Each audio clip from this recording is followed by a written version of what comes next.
I will show you how to use Clownfish Voice Changer. First, open your browser. Then click Clownfish Voice Changer. Then click this web. After that, you're on the first page. Click Download.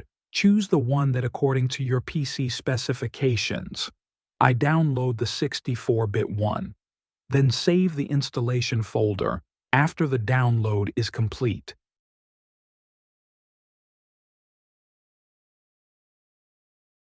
Install the software.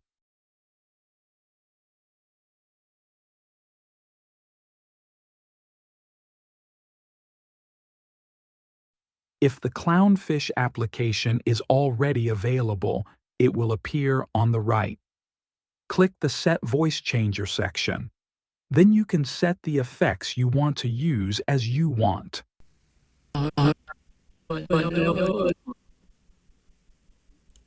Test.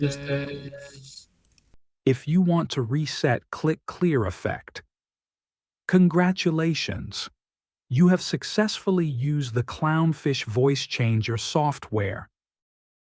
Thanks you for watching, and if you haven't subscribed yet, be sure you hit subscribe button.